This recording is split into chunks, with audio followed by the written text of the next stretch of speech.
Budgeted at just 30 million rand, the Mhluzi substation in Middelburg was supposed to bring reliable power to more than 25,000 homes. Instead, 179 million rand later, the site still trips, cables are cut, and a completion certificate was issued for a system that doesn't work. Tonight we follow the money, name the officials, and ask, how did a contractor graded for projects up to about 20 million rand walk away with a contract 8 times bigger? And why did council just vote to throw out a damning forensic report?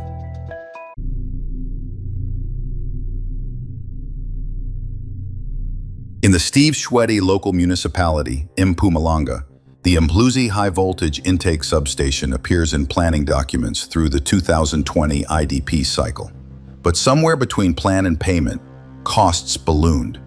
From a 30 million rand plan to payments totaling roughly 179.6 million rand to FTech Pty Limited between 2020 and 2023. Field reports and community posts show a site that is incomplete and unstable. Wires cut, missing connections, tripping during tests, despite a certificate of completion.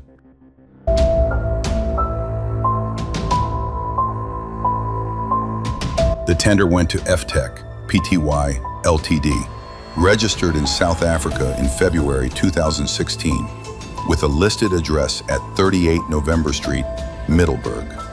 Public business directories list Martin Mafunebadza /Mafunebadza as director. Note the spelling variants in different databases.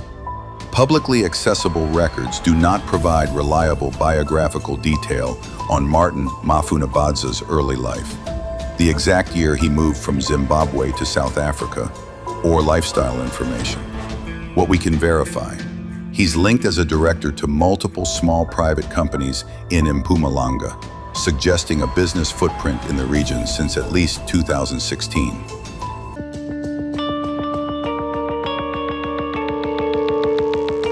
Here's the red flag everyone talks about.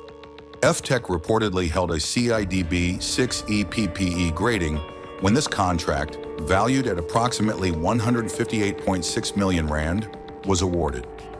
A 6th-grade electrical contractor is generally capped at projects around the low tens of millions, and public clients may not award above the limit unless strict, potentially emerging PE conditions are satisfied. That mismatch is the core compliance problem. Community reports sharing excerpts of the forensic probe claim the grade mismatch and an overpayment of approximately 20.97 million rand beyond the formal contract, pushing total payments to approximately 179.55 million rand.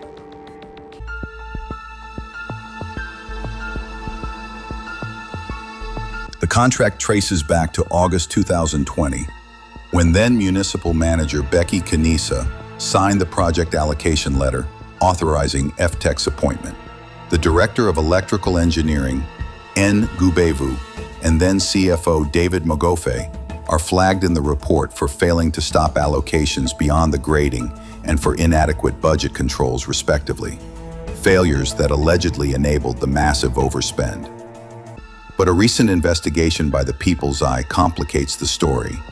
It alleges the current municipal manager Mandla Mnguni himself authorized 11 payments, totaling approximately 66.4 million rand, after taking office in 2022, then pushed for a forensic probe that a civil engineering firm was oddly appointed to run.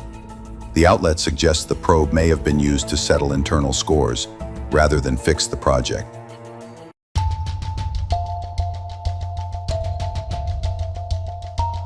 In late August 2025, the much-anticipated Phase 2 of the MGBA consulting report surfaced in council.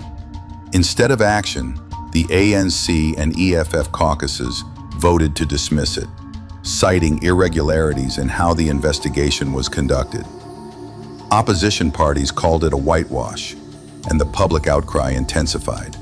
Meanwhile, posts and whistleblowers circulating sections of the 479-page report argue it recommends disciplinary action against officials and referrals to SAPS, the Hawks, and the SIU for potential financial misconduct, plus civil recovery of irregular, fruitless, and wasteful expenditure. Council's dismissal means those recommendations now hang in limbo unless other authorities step in.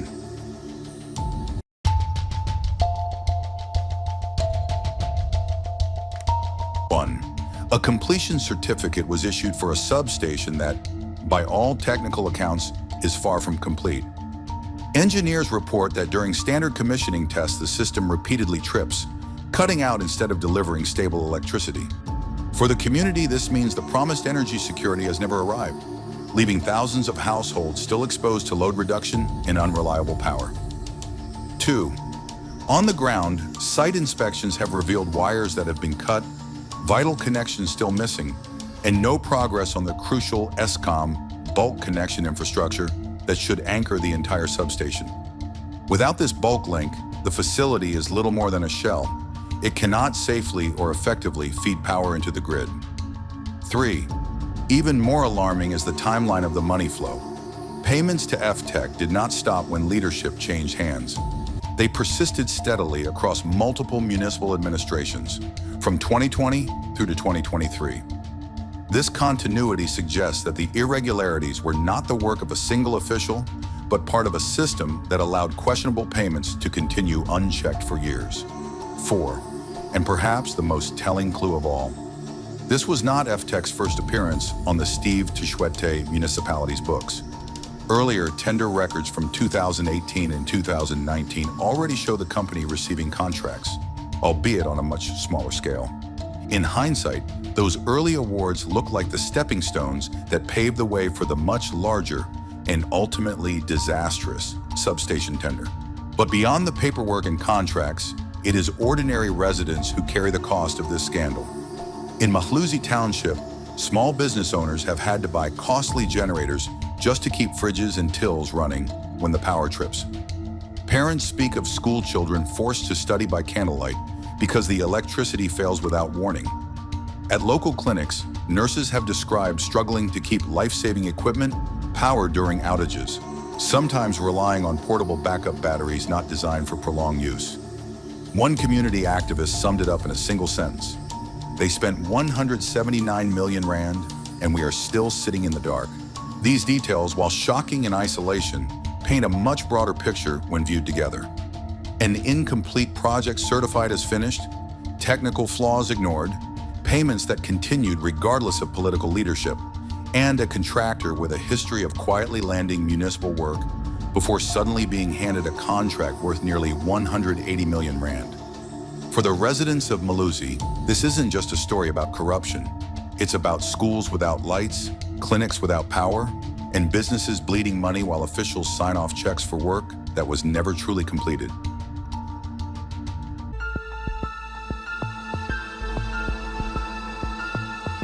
Direct political ties for FTech or its owner aren't documented in any credible, publicly available sources.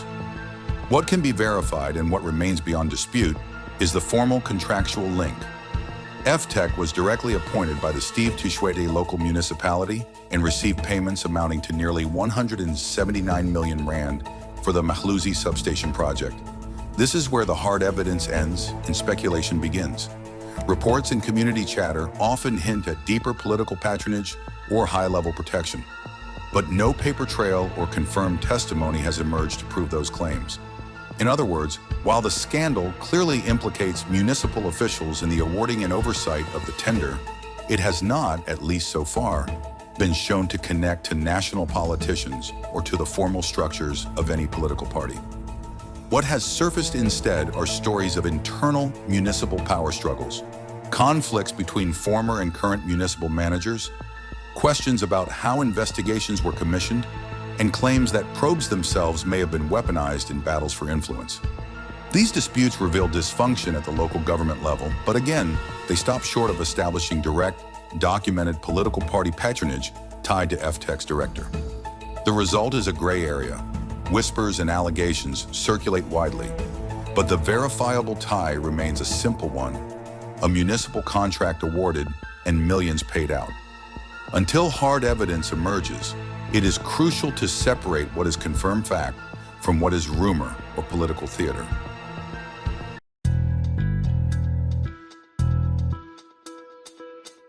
X is buzzing with threads, sharing snippets said to be from the Mgiba report, repeating the 179.55 million rand total, the grade mismatch, and the call for SAPS/Hawks/SIU referrals.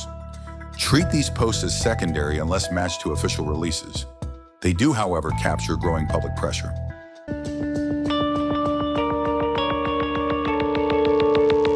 As of September 2nd, 2025, Council has dismissed the Phase 2 report rather than adopt its recommendations. Opposition parties want independent law enforcement intervention. The substation's operational readiness remains disputed, with persistent claims of incomplete works and tripping. Expect this to move next to the court of public opinion or the Hawks if complainants escalate.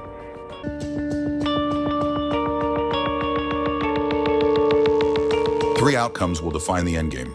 1. Law enforcement referrals, SAPS, Hawks, SIU, and whether they stick. 2. Civil recovery efforts against individuals and the contractor. 3. A technical, independent test proving whether Mhluzi is safe, commissioned, and compliant. Until those happen, this story isn't over. Electricity projects can change lives, but when controls collapse, the only thing that lights up is the money. If you live in Mhluzi or Middelburg, tell us what you see at the site, because sunlight is still the best disinfectant.